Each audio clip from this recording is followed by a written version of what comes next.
नमस्कार सभी का स्वागत है इस YouTube चैनल पर जहां कॉम्पिटिटिव और एकेडमिक दोनों की तैयारी कराई जाती है। और आज इसी सब्जेक्ट पर हम जो उत्तराखंड की सीरीज को आगे बढ़ा रहे थे, क्योंकि अभी आने वाले जो पेपर हैं, कैलेंडर भी अगले हफ्ते तक मेरे हिसाब से आ जाना चाहिए कुछ नई भर्तियों का। और अधिशासी अधिकारी के पद पर जो भर्ती निकली है उसका कैलेंडर रिलीज कर दिया गया है और अधिशासी अधिकारी का सिलेबस भी रिलीज कर दिया गया है, जिसमें 100 नंबर की हिंदी और 200 नंबर की जीएस है ना। तो जीएस का रेशियो इसमें बढ़ा दिया गया है। तो जीएस का भी हमारे पास एंशिएंट हिस्ट्री का एक ही टॉपिक आया है। फिलहाल आज उत्तराखंड के उस इंपॉर्टेंट टॉपिक की चर्चा करते हैं जहां से सबसे ज्यादा क्वेश्चन आने के चांसेस होते हैं, और वो उत्तराखंड पॉलिटिकल साइंस जिसको हम बोलते हैं, या उत्तराखंड राजनीति विज्ञान। यहां से सबसे ज्यादा क्वेश्चन आजकल करंट टाइम के हिसाब से हमारा आयोग हमसे पूछ रहा है, और इसी के बेसिस पर हम आज की सीरीज को शुरू करते हैं। जो आज हम पढ़ने वाले हैं वो राजनीति विज्ञान या पॉलिटिकल साइंस में उत्तराखंड सरकार के बारे में पढ़ेंगे। यानी उत्तराखंड में जब से राज्य निर्माण हुआ है तब से लेकर अब तक कितनी विधानसभाएं बन चुकी। विधानसभाएं बनने का मतलब कितनी सरकारें आ चुकी हैं, किस सरकार का क्या कार्य रहा, किस सरकार के कार्य पर कौन सा क्वेश्चन बनता है। पहले मुख्यमंत्री, जहां से मुख्यमंत्री, आपके विधानसभा अध्यक्ष, राज्यपाल, ये बहुत सारे क्वेश्चन यहां से निकल कर आते हैं। तो शुरू करते हैं इस उत्तराखंड सरकार में आज का पहला टॉपिक। ठीक, जो हम शुरू करेंगे आज जिस चीज पर डिस्कस करेंगे वो सिर्फ और सिर्फ अंतरिम सरकार पर डिस्कशन करेंगे, क्योंकि आपको पता है कि जब राज्य निर्माण हुआ तो पहले अंतरिम सरकार बनाई गई, फिर चुनाव हुआ, पहली विधानसभा की सरकार बनी, फिर दूसरी विधानसभा की सरकार बनी, फिर तीसरी विधानसभा की सरकार बनी, फिर चौथी विधानसभा की सरकार बनी।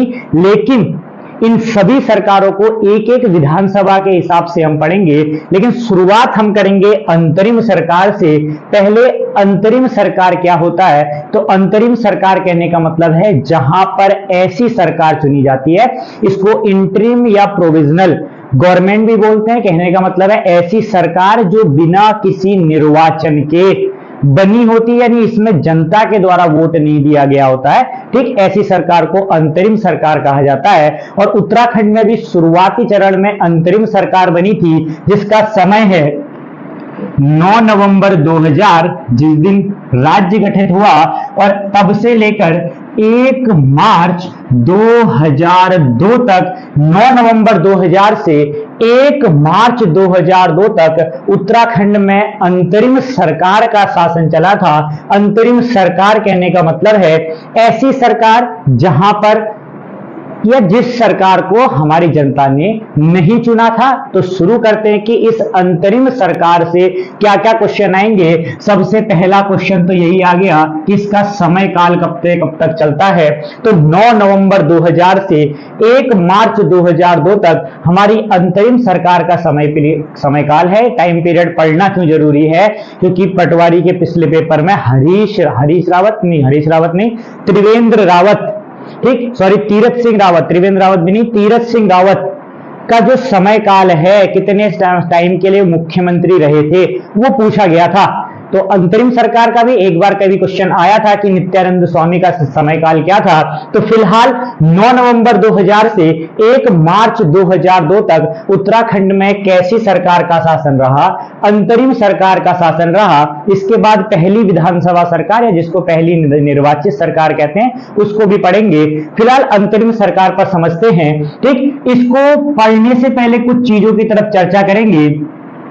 5 अक्टूबर 2000, जस्ट राज्य निर्माण होने से 1 महीना पहले की बात है। 5 अक्टूबर 2000 उत्तराखंड को उसकी अस्थायी राजधानी प्राप्त हो गई थी। अस्थायी राजधानी कहने का मतलब है, पहली बात तो उत्तराखंड की राजधानी से रिलेटेड बहुत सारे डाउट हैं। पहले इन डाउट को थोड़ा सा क्लियर कर लेते हैं। उत्तराखंड की वर्तमान समय में 2 राजधानियां हैं, एक अस्थायी राजधानी और एक ग्रीष्मकालीन राजधानी। शब्दों पर ध्यान देना। ठीक, एक अस्थायी राजधानी और एक ग्रीष्मकालीन राजधानी। कई लोग बोल देते हैं कि शीतकालीन भी है उत्तराखंड में, है ना, शीतकालीन देहरादून, ग्रीष्मकालीन गैरसैंण। गलत है, कहने का मतलब है कि ना स्थायी राजधानी अब तक बन पाई है और ना ही शीतकालीन राजधानी उत्तराखंड की करंट समय पर है। सिर्फ दो ही तरीके की राजधानी है, एक अस्थायी राजधानी और दूसरी ग्रीष्मकालीन राजधानी उत्तराखंड की है। अस्थायी राजधानी जिसका नाम देहरादून है, ये हमारे उत्तराखंड की अस्थायी राजधानी है जिसको 5 अक्टूबर सन 2000 में बनाया गया था। एक क्वेश्चन आ सकता है कि उत्तराखंड की अस्थायी राजधानी कब बनाई गई, तो 5 अक्टूबर 2000। और ग्रीष्मकालीन राजधानी क्या है, तो उत्तराखंड की ग्रीष्मकालीन राजधानी क्या है, गैरसैंण, चमोली में पड़ता है। ठीक, आपके त्रिवेंद्र सिंह रावत सरकार ने गैरसैंण को एक मंडल बना दिया था। ये अभी जब आप उस विधानसभा तक पहुंचेंगे ना, तो त्रिवेंद्र सिंह रावत की सरकार क्यों गई, उसमें एक रीजन ये भी था, रीजन बहुत सारे पढ़ेंगे, एक रीजन ये भी था कि गैरसैंण को क्या बना दिया था, मंडल बना दिया था। जनता का विद्रोह उस समय पर हो गया था, थोड़ा सा गुस्सा था, नाराजगी थी लोगों में। फिलहाल तो 5 अक्टूबर 2000 को उत्तराखंड की अस्थायी राजधानी बनाई गई। अस्थायी राजधानी का नाम क्या है, तो अस्थायी राजधानी का नाम है देहरादून। और 9 नवंबर सन 2000 को हमारा उत्तराखंड भारत का 27वां राज्य बनकर तैयार हुआ था। यानी कि जो उत्तराखंड राज्य आंदोलनकारियों का सपना था।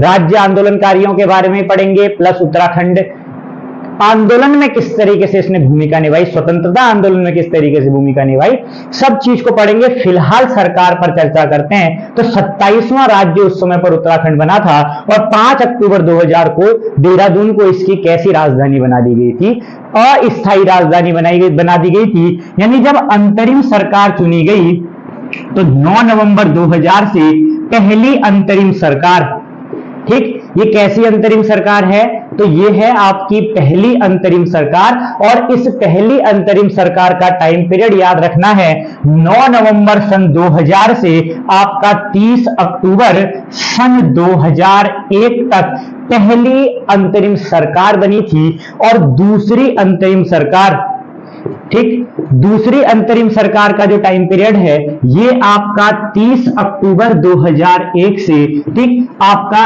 1 मार्च 2002 तक, ये आपकी दूसरी अंतरिम सरकार का टाइम पीरियड है, शासनकाल है।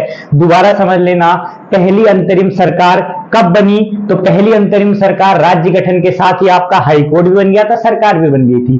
9 नवंबर 2000 को बनी, 30 अक्टूबर 2001 को पहली अंतरिम सरकार खत्म हो गई थी, क्योंकि पहली अंतरिम सरकार के पहले अंतरिम मुख्यमंत्री, ये क्वेश्चन भी बनता है, वैसे सबको पता होता है आजकल, पहले अंतरिम मुख्यमंत्री कौन थे हमारे, तो नित्यानंद स्वामी। क्या नाम है इनका, श्री नित्यानंद स्वामी।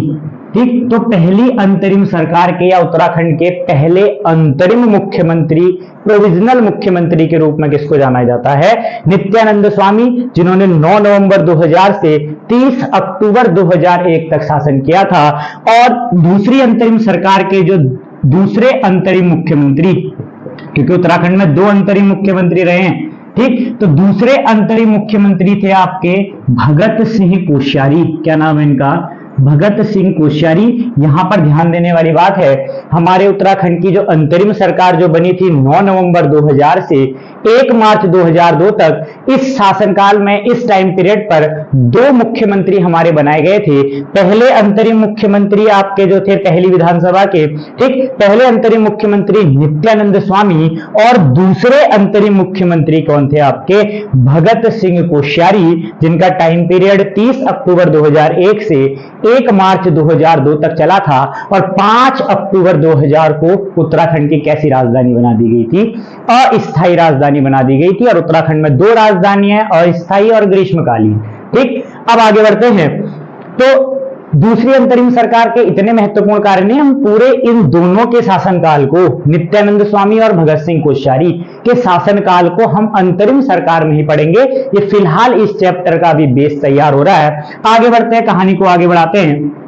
ठीक, अब पहली अंतरिम सरकार का गठन कैसे हुआ, तो गठन से रिलेटेड चीजों पर आते हैं कि पहली अंतरिम सरकार कैसे बनाई गई उत्तराखंड में। ठीक, तो जब राज्य पृथक हुआ, तो राज्य पृथक होने का मतलब देखो, जैसे देश आजाद हुआ था ना, तो देश आजाद होने के बाद एकदम ही नहीं छोड़कर चले गए थे, पहले हमारी संविधान सभा बनाई गई, हमारी अंतरिम सरकार उस टाइम पर भी बना दी गई 1947 के टाइम पर, ठीक। उसके भी अंतरिम प्रधानमंत्री जवाहरलाल नेहरू थे, सिखाया गया कैसे बनाया जाता है, कैसे देश चलाया जाता है, ठीक। तो पहले ही एकदम राज्य बनते ही, ऐसा नहीं कि हम सीटों का परिसीमन नहीं हुआ है, कौन सी विधानसभा सीट से कौन लड़ेगा, उत्तराखंड को कितनी सीटों में विभाजित करे, तो बहुत सारी चीजें थी, समय लगता है इन सब चीजों में। तो तब तक उस राज्य को चलाने के लिए, उत्तराखंड राज्य को चलाने के लिए एक प्रोविजनल गवर्नमेंट तैयार कर दी गई थी, ठीक। इस प्रोविजनल गवर्नमेंट में कितने सदस्य थे, तो यहां पर क्वेश्चन ट्रिक करता है, थोड़ा सा ध्यान से समझना कि पहली अंतरिम सरकार में प्रस्तावित सदस्य कितने थे।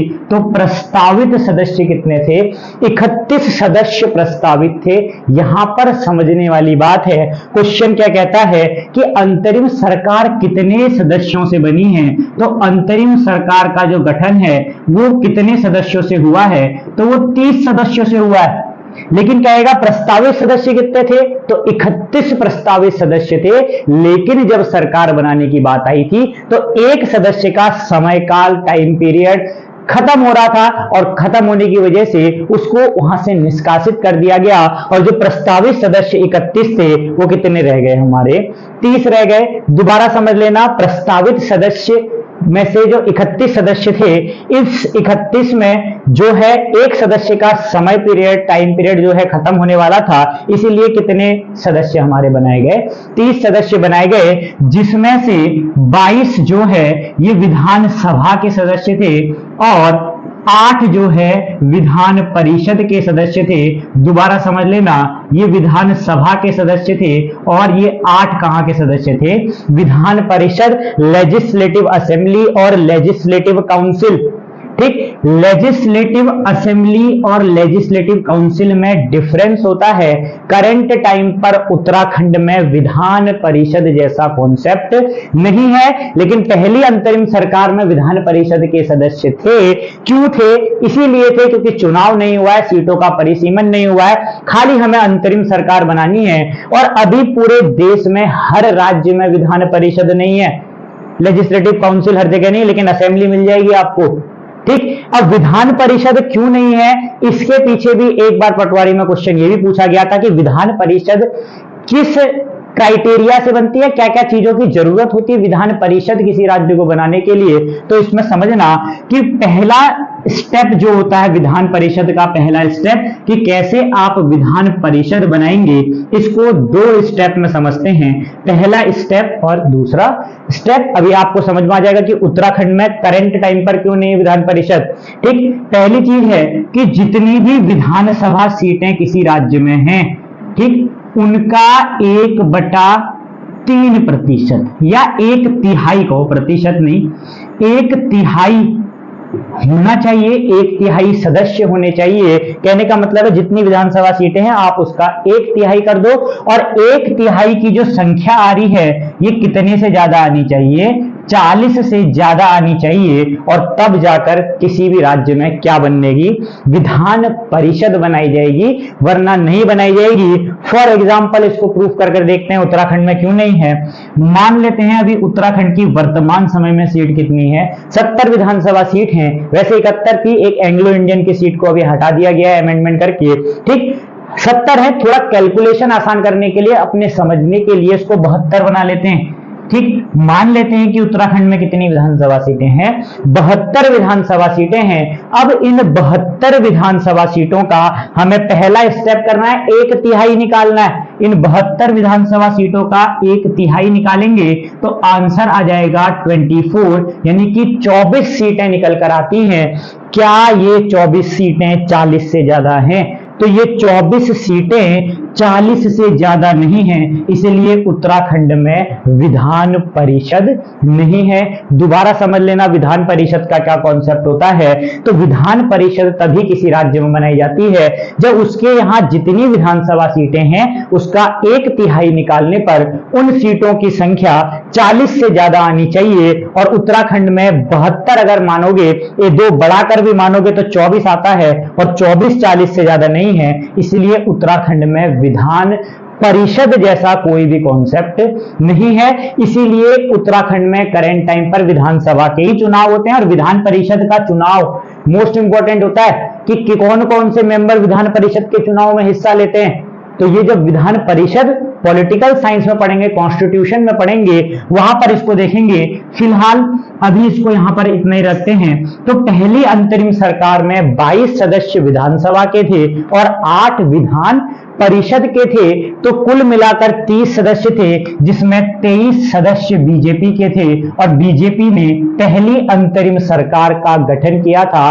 क्वेश्चन आता है पहली अंतरिम सरकार किसके नेतृत्व में बनी, तो बीजेपी के नेतृत्व में बनी। रीजन यही था इसके बीजेपी में नेतृत्व होने का कि इसमें से 23 सदस्य किसके थे, बीजेपी पार्टी के थे। क्वेश्चन दूसरा कहां पर ट्रिक करता है, इस 30 सदस्यों में कितनी महिला सदस्य थी, तो इसमें 2 महिला सदस्यों को भी रखा गया था, एक विधानसभा में और एक विधान परिषद में।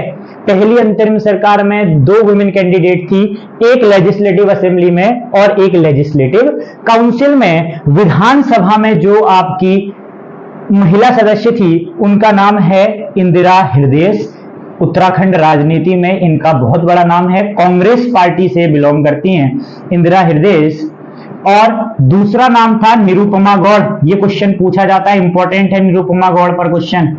ठीक, दूसरी थी निरुपमा गौड़, ये बीजेपी की थी और ये विधान परिषद से थी।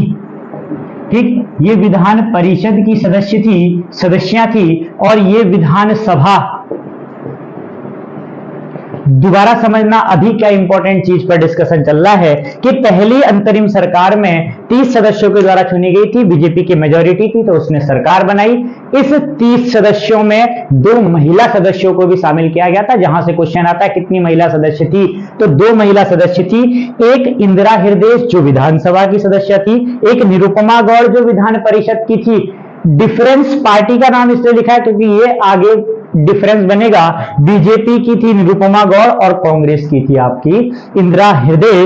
लेकिन जब मंत्रिमंडल बनाया गया, अब मंत्रिमंडल विधानसभा में कैसे बनता है, तो इसका भी क्राइटेरिया समझ लेना। मैं इसको मिटा देता हूं क्योंकि जब चीज पढ़े जा रही है तो उसको डिटेल में ही पढ़ना जरूरी है। ठीक, इंपॉर्टेंट तरीके से पढ़ना जरूरी है। तो समझना कि क्यों मंत्रिमंडल का मैं बात कर रहा हूं कि मंत्रिमंडल का जब गठन होता है, अब इसका क्राइटेरिया भी होता है। ठीक, जितने विधानसभा के सदस्य हैं उनका कम से कम कितना प्रतिशत होना चाहिए, 15%। और ये 15% कितने से ज्यादा होना चाहिए, 12 या 12 से ज्यादा, या सीधे सीधे कह लेते हैं कम से कम 12। ठीक, मिनिमम 12 लोग तो होने चाहिए। फॉर एग्जाम्पल जितने विधानसभा सदस्य हैं उनके 15% मंत्रिमंडल बना सकते हैं, और इसके ही कितने मेंबर होने चाहिए, कम से कम 12। जैसे उत्तराखंड में मान लेते हैं 70 विधानसभा सदस्य हैं, इसका 15% निकाल लो। ठीक, 15% निकालेंगे तो 1 0 से 1 गया, 5 3 15, 5 दूनी 10, 7 3 21/2, लगभग कितने सदस्य निकल के आ रहा है, 11 सदस्य निकल के आ रहा है। यानी कहने का मतलब है कितने सदस्य का मंत्रिमंडल होना चाहिए, 12 सदस्य का, और ये 12 सदस्य का कम से कम होना चाहिए, 11 + 1 चल जाता है। प्लस अभी हम 70 से क्यों निकाल रहे हैं, 70 से नहीं निकालना, अभी हम निकालेंगे 30 से, क्योंकि अभी 70 है ना, पहले तो 30 ही थी, अब 30 का 15%। ठीक, और कम आएगा, लगभग ये 4.5 आएगा, निकाल लेना, लगभग ये 4.5 आएगा, यानी 5 मेंबर भी लगा लो। तो उस टाइम पर 30 सदस्यों में मंत्रिमंडल का क्राइटेरिया पूरा नहीं हो रहा था, यानी कि सिर्फ 5 सदस्य निकल के आ रहे थे, और 12 कम से कम सदस्य निकल के आने चाहिए। तो यहां पर भी क्वेश्चन आता है कि भारतीय इतिहास की पहली विधानसभा जिसमें मंत्रिमंडल के गठन के कोई भी पैमाने को लागू नहीं किया गया था, क्योंकि अगर मंत्रिमंडल के गठन के पैमाने को लागू किया जाता तो इनकी सरकार नहीं चुनी जाती, क्योंकि इन्होंने कितने लोगों की सरकार चुनी थी, 12 लोगों की, 11 + 1 में डिवाइड थी, एक मुख्यमंत्री था। ठीक, कहने का मतलब है, जबकि इनका जो डाटा निकल के आ रहा था वो 5 सदस्य का निकल के आ रहा था, जो विधानमंडल नहीं बताता, क्योंकि सीट 30 ही है। मंत्रिमंडल का गठन नहीं हो सकता, लेकिन पहली बार इतिहास में ऐसा किया गया कि इस पैमाने को लागू नहीं किया गया। ठीक, और इस मंत्रिमंडल में इस 12 मेंबर में क्वेश्चन आएगा। पहली चीज तो जो प्रस्तावित सदस्य थे जिन्होंने गठन किया, उसमें कितनी महिला सदस्य थी? तो 2 महिला सदस्य थी, इंदिरा हृदयेश और निरुपमा गौड़। लेकिन जब मंत्रिमंडल बनाया गया, डिपार्टमेंट बांटे गए, कैबिनेट मिनिस्ट्री बनाई गई, तो उस मंत्रिमंडल में सिर्फ एक ही महिला सदस्य थी। अब कौन सी महिला सदस्य रही होंगी? तो दिमाग लगाना है। सरकार बनाई थी बीजेपी ने, तो क्या वो बीजेपी के मेंबर को हटाएगी या कांग्रेस के? तो हटा दिया गया था कांग्रेस के मेंबर को, और इस मंत्रिमंडल में जिस महिला सदस्य को जगह मिली थी उनका नाम था निरुपमा गौड़। दोबारा समझ लेना, मोस्ट इंपॉर्टेंट क्वेश्चन यहां पर बनकर तैयार हो गया कि जब सरकार बनाई उन 3 सदस्यों ने, प्रस्तावित सदस्यों ने, तो उसमें कितनी महिला सदस्य थी? उसमें 2 महिला सदस्य थी, इंदिरा हृदयेश, निरुपमा गौड़। निरुपमा गौड़ विधान परिषद बीजेपी की कैंडिडेट थी और इंदिरा हृदयेश विधानसभा कांग्रेस की कैंडिडेट थी। लेकिन जब मंत्रिमंडल बनाया गया, क्योंकि बीजेपी के नेतृत्व में सरकार बन रही है, तो जब आपका मंत्रिमंडल बनाया गया तो इंदिरा हृदयेश को उसमें जगह नहीं मिली, और जगह किसको मिली मंत्रिमंडल में? निरुपमा गौड़ को। मोस्ट इंपॉर्टेंट क्वेश्चन यहां से बनेगा। और इस तरीके से अब आपकी अंतरिम सरकार का क्या हो चुका है? गठन हो चुका है। तो यहां तक की कहानी मेरे हिसाब से सही होगी। आगे बढ़ते हैं, इस कहानी को आगे बढ़ाते हैं। अब गठन के बाद कुछ चीजों पर डिस्कशन करते हैं। Small fact, one liner fact जहां पर बनते हैं, यहां पर इतने कॉन्सेप्ट हमें देखने को नहीं मिलेंगे कि विधानसभा की पहली बैठक इंपॉर्टेंट बनता है ना? विधानसभा की पहली बैठक कब आयोजित की गई? तो दिमाग लगाना है, रटना नहीं है। राज्य कब बना या सरकार कब बनी? तो 9 नवंबर सन 2000।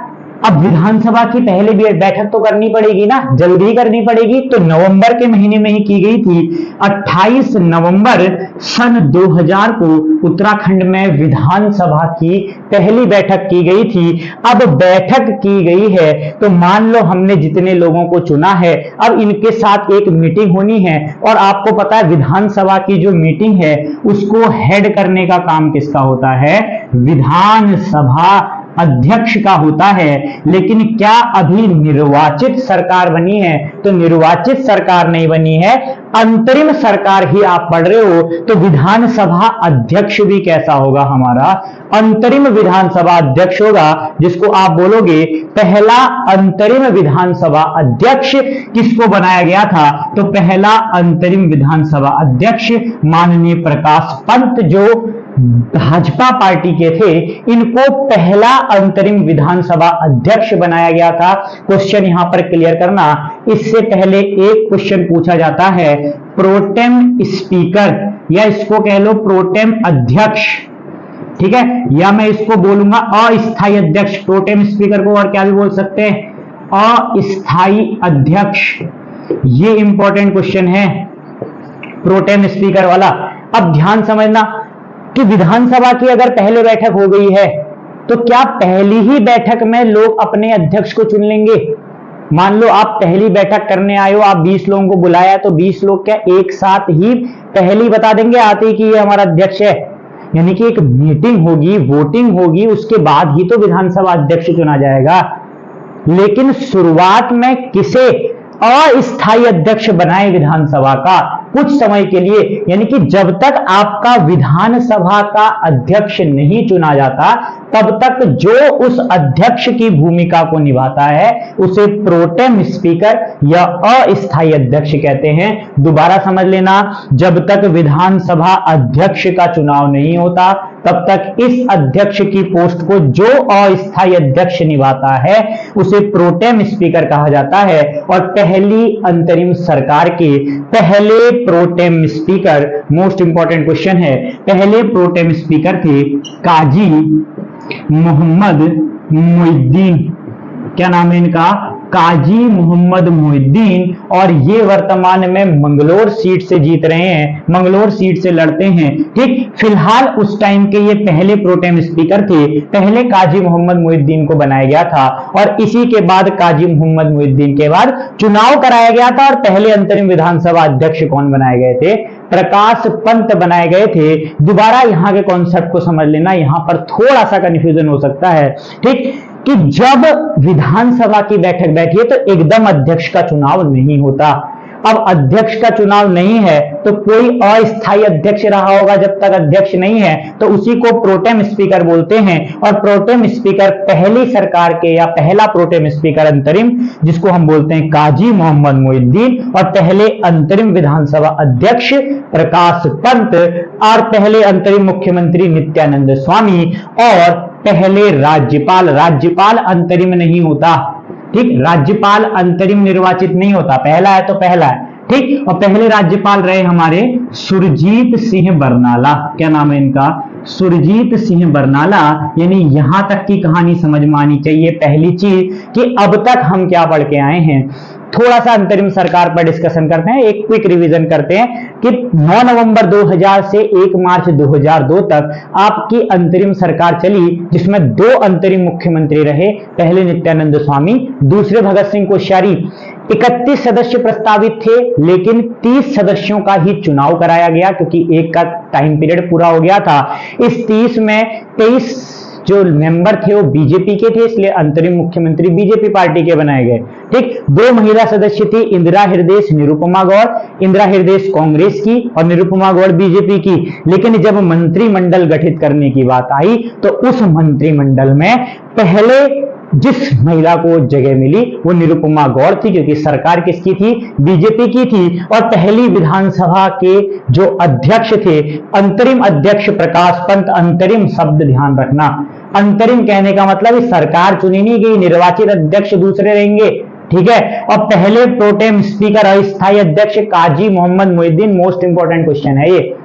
ठीक है, अब आगे बढ़ते हैं। ठीक, अभी एंग्लो इंडियन का कॉन्सेप्ट नहीं है, एंग्लो इंडियन अभी से नहीं बनेंगे, हम पहली निर्वाचित सरकार से एंग्लो इंडियन पढ़ेंगे, क्योंकि अभी परिसीमन नहीं हुआ है।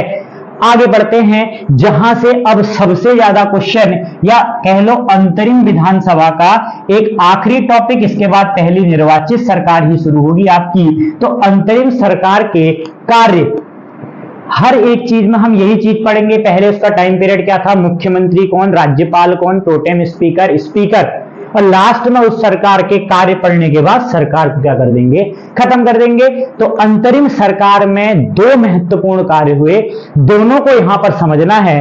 पहला कार्य था कि एक आयोग बनाया गया, आयोग का नाम था दीक्षित आयोग। बहुत बार क्वेश्चन बना है। 11 जनवरी 2001, कितनी किताबें उठा लो, डेट इसमें गड़बड़ मिलेगी, लेकिन आपको ये डेट याद रखनी है 11 जनवरी 2001, क्योंकि इस दिन अंतरिम सरकार में ही 11 जनवरी 2001 को नित्यानंद स्वामी ने जिस आदमी को नियुक्त किया, इस आदमी का नाम है वीरेंद्र दीक्षित, और वीरेंद्र दीक्षित की अध्यक्षता में एक दीक्षित आयोग बना दिया गया, जिसमें कितने सदस्य थे, तो जिसमें सिर्फ 1 सदस्य थे, और वो सदस्य कौन है, हमारे वीरेंद्र दीक्षित। अब दीक्षित आयोग बनाया क्यों गया, तो उत्तराखंड की स्थायी राजधानी, फिर से वही चीज घूम फिर कर आ गई, मैं फिर बताऊंगा। अस्थायी राजधानी देहरादून, ग्रीष्मकालीन राजधानी गैरसैंण। स्थायी राजधानी बनाने के लिए एक आयोग बनाया गया। इस सरकार का कार्य नंबर 1, आयोग का नाम है दीक्षित आयोग। गठन हुआ 11 जनवरी 2001। अध्यक्ष थे वीरेंद्र दीक्षित, सदस्यों की संख्या 1। और इस आयोग ने रिपोर्ट पेश की 2008 में, और 2008 में रिपोर्ट पेश करने के बाद साफ साफ मना कर दिया गया कि किसी को भी राजधानी बना लेना, लेकिन गैरसैंण को राजधानी मत बनाना, क्योंकि भविष्य में अगर आपने इसको राजधानी बना दिया तो जो जनता राजधानी सुनकर गैरसैंण आएगी, वो उस जनसंख्या वृद्धि को गैरसैंण संभाल नहीं पाएगा, क्योंकि यहां इतना डेवलपमेंट आप नहीं कर सकते, क्योंकि एक मध्य हिमालय का क्षेत्र, मध्य क्या, ये आपका महान हिमालय का क्षेत्र आ जाता है, ग्रेटर हिमालय जोन आ जाता है। ठीक। तो यहां पर पानी की व्यवस्था और रोड की व्यवस्था उतनी सही नहीं मिलेगी, इसलिए दीक्षित आयोग की रिपोर्ट में कहा गया किसी को भी राजधानी बना लेना, एक गैरसैंण राजधानी मत बनाना। सर्वे करने में टाइम लगा, 2001 से रिपोर्ट आई 2008 में। दोबारा समझ लेना, पहली अंतरिम सरकार का कार्य नंबर 1, दीक्षित आयोग का गठन किया गया स्थायी राजधानी बनाने के लिए उत्तराखंड की। वीरेंद्र दीक्षित की अध्यक्षता में एक सदस्य कमेटी थी, 2008 में रिपोर्ट पेश की और साफ मना कर दिया कि गैरसैंण को राजधानी किसी भी कीमत में नहीं बनाना है। आगे बढ़ते हैं, इस सरकार का कार्य नंबर 2, ठीक। अब कार्य नंबर 2 की चर्चा करते हैं, जो इंपॉर्टेंट कार्य है। 2 कार्य इसके हुए, दोनों ही इंपॉर्टेंट है वैसे, ठीक। तो दूसरा कार्य था कि सीटों का परिसीमन, सीटों का परिसीमन। यहां से इंपॉर्टेंट क्वेश्चन बनता है, उत्तराखंड में पहली बार परिसीमन कब हुआ? तो पहली बार परिसीमन हुआ 5 नवंबर 2001। दोबारा समझ लेना, उत्तराखंड में पहली बार सीटों का परिसीमन, पहली बार सीटों का परिसीमन 5 नवंबर 2001 को हुआ। मैंने कहा था पहले 30 सदस्य चुन लिए, क्योंकि नया राज्य बना है तो विधानसभा सीट कहां बांटी जाए कुछ पता नहीं है। जो परिसीमन होगा, जब चीजें बदलेंगी तभी तो चुनाव होगा। अब परिसीमन होगा, सीटें बताएंगे, कैंडिडेट उठाएंगे और चुनाव कराएंगे। तो 5 नवंबर 2001 को सीटों का परिसीमन हुआ और उत्तराखंड में 70+1 इस कॉन्सेप्ट से सीटों का बंटवारा कर दिया गया। एक जो सीट आप देख रहे हो, ये कौन सी सीट है? एंग्लो इंडियन सीट है। और अब जाके आपके एंग्लो इंडियन आएंगे, कांस्टेबल का पेपर उठा लेना, पहली निर्वाचित सरकार के एंग्लो इंडियन पूछे गए थे। तो जब हम पहली निर्वाचित सरकार पढ़ेंगे अगली वीडियो में, तो तब देखेंगे कि क्या था ये, कौन था ये आदमी। फिलहाल अभी क्या हमें समझना है कि पहली बार उत्तराखंड में सीटों का परिसीमन कब हुआ? परिसीमन कहने का मतलब क्षेत्रों को बांटना विधानसभा की सीट के हिसाब से। तो 5 नवंबर 2001 70+1 के रूप में डिवाइड कर दी गई, यानी 70 विधानसभा की सीटें और एक एंग्लो इंडियन जो मनोनीत रहेगा, ठीक। अब इस 70 विधानसभा सीटों को भी 2 पार्ट में डिवाइड कर दिया गया। ये 2 पार्ट थे, जिसमें 55 सीटें आपकी सामान्य जाति वालों के लिए थी, जो जनरल कैटेगरी आप बोलते हो, और इसमें से जो कितनी रह गई? 15 सीटें। ये 15 सीट आरक्षित सीट थी। आरक्षित किस किस के लिए थी? तो एससी के लिए भी आरक्षित थी और एसटी के लिए भी आरक्षित थी। दोबारा समझ लेना, 70 विधानसभा सीटों में 55 सीटें आरक्षित थी जो सामान्य जाति की थी, और 15 सीट ये आरक्षित थी, 55 सामान्य जाति के लिए थी और 15 सीटें आरक्षित थी जो एससी के लिए भी थी और एसटी के लिए भी थी। इस 15 को भी कैटेगराइज करना है, क्योंकि क्वेश्चन यहीं से आता है। अब आएगा क्वेश्चन यहां से, ठीक। इस 15 में से 12 सीटें किसके लिए थी? तो एससी कैटेगरी के लिए थी। एससी को कहा जाता है अनुसूचित जाति। क्या बोला जाता है इसको?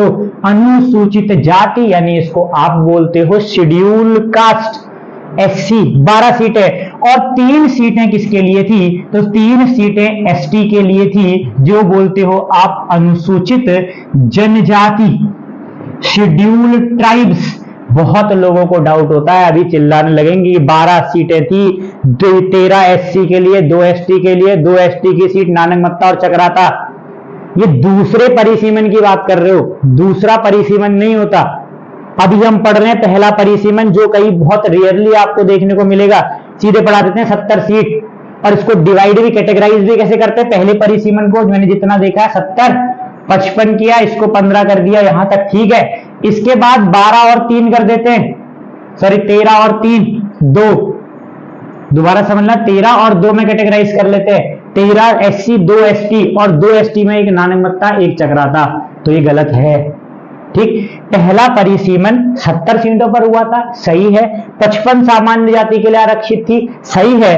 15 रिजर्व थी, ये भी सही है। लेकिन इस रिजर्व में 12 ही एससी थे और 3 एसटी थे। क्वेश्चन यहीं से आता है कि ये एसटी सीटें कौन कौन सी थी? तो ये वाला कॉन्सेप्ट को इधर पर समझना कि जो 3 एसटी की सीटें पहले परिसीमन में रिजर्व की गई थी, उस पहली सीट में पहली रिजर्व सीट का नाम है धारचूला। पहली सीट कौन सी थी? धारचूला, जिसको शेड्यूल्ड ट्राइब्स एसटी अनुसूचित जनजाति के लिए उस समय पर आरक्षित किया गया था।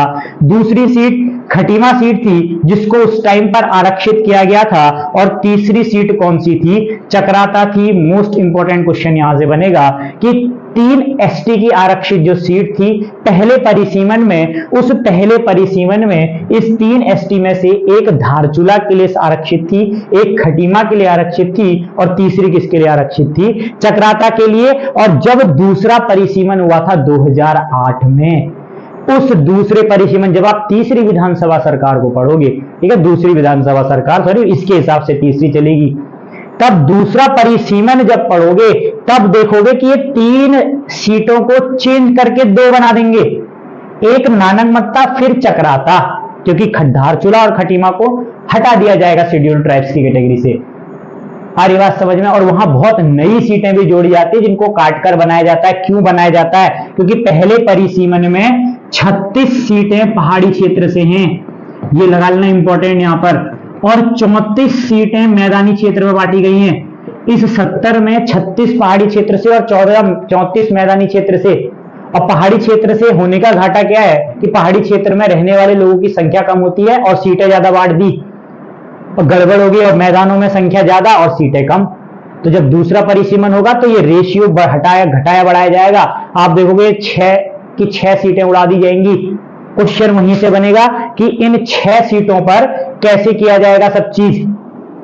ठीक, तो दोबारा समझ लेना कि 36 सीटें पहले परिसीमन में पहाड़ी क्षेत्र के लिए और 34 सीटें पहले परिसीमन में मैदानी क्षेत्र के लिए आरक्षित की गई थी। और दूसरे परिसीमन में इस रेशियो को ठीक किया जाएगा, पहाड़ों की सीटें कम और मैदानों की सीटें ज्यादा करी जाएंगी। क्वेश्चन वही आएगा, कौन सी सीटें पहाड़ी क्षेत्र की हटाई गई और कौन सी सीटें मैदानी क्षेत्र में जोड़ी गई।